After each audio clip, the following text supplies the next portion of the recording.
बताएं।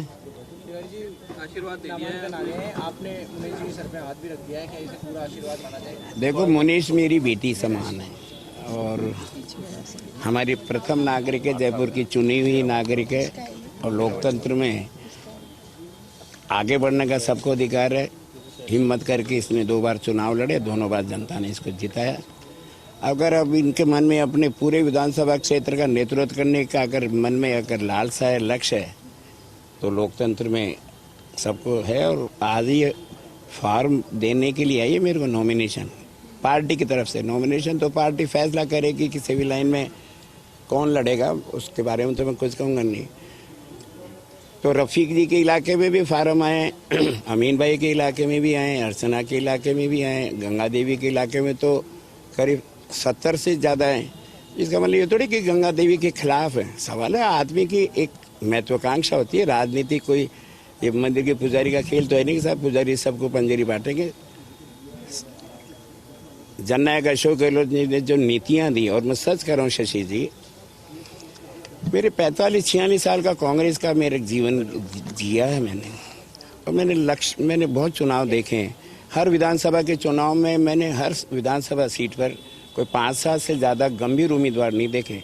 लेकिन मेरे जीवन का पहला है कि मैं शहर कांग्रेस का अभी 1.25 महीने पहले अध्यक्ष बना हूँ। लेकिन मेरे को लगता है कि जनता का फैसला कांग्रेस के हित में आ रहा है।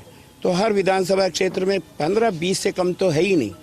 तो वो जो आदमी आ रहे हैं, इसका मतलब वो जनता के बीच की आवाज़ सुन करके आ रहे हैं कि पार्टी के अंदर अगर आप आगे बढ़ोगे तो जननायक अशोक गहलोत 4थी बार मुख्यमंत्री बनेंगे। और जनता के कल्याण की उन्होंने जो गारंटी योजनाएं दी हैं, योजनाएं तो हर सरकार बनाती थी, हमारी सरकार ने पहले भी रही है।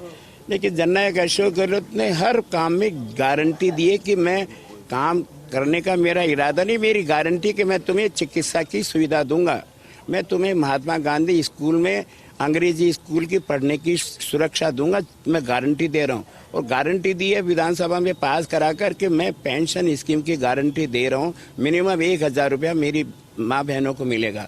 वो गारंटी दे रहा जो रिटायर्ड कर्मचारी है, जो पुरानी ओल्ड पेंशन, उनको भी उन्होंने विधानसभा से पारित करके किया। तो जनता के बीच में उनके प्रति जो एक तरह से लहर है कि हमारा नेता अशोक गहलोत होना चाहिए। तो उम्मीदवारों की संख्या बढ़नी है। उनको लग रहा है राज आ रहा है, राज बदलेगा नहीं, राज रिवाज मतलब रिवाज नहीं। कांग्रेस की सरकार आ रही है। तो अगर हमारे शहर के प्रथम नागरिक मुनीष को भी अगर वो 2 बार पार्षद है, वो अपने विधानसभा क्षेत्र में चुनाव लड़ना चाहती, तो मैं जिला कांग्रेस में अध्यक्ष के रूप में, जब मेरे करीब 250 के करीब आवेदन आए, तो मैं तो सबका स्वागत करता हूँ। ईश्वर करे, मैं तो सबको आते ही बधाई देता हूँ, सबको माला पहनाता हूँ कि मैं तुमको आज से भाई विधायक मान लेता हूँ। फैसला तो सरकार मतलब पार्टी करेगी। तो मैं उनका हौसला बढ़ाता हूँ कि जज्बा तो है कांग्रेस के झंडे के नीचे काम करने का। अब सिंबल किसको मिलेगा वो फैसला तो हाईकमान ही करेगा। मैं इसमें कुछ नहीं कर सकता हूँ, लेकिन मैं सबकी हौसला अफजाई करता हूँ। और मैंने लक्ष्य हासिल किया कि जयपुर की 8 विधानसभा सीटों पर हम विजय प्राप्त करें। राज नहीं बदले। वो जो 5-5 साल का ओस रहा था, एक बार बीजेपी और एक बार कांग्रेस, ये 5 साल का मंदिरों में ओस रहा था भाई बंधों में।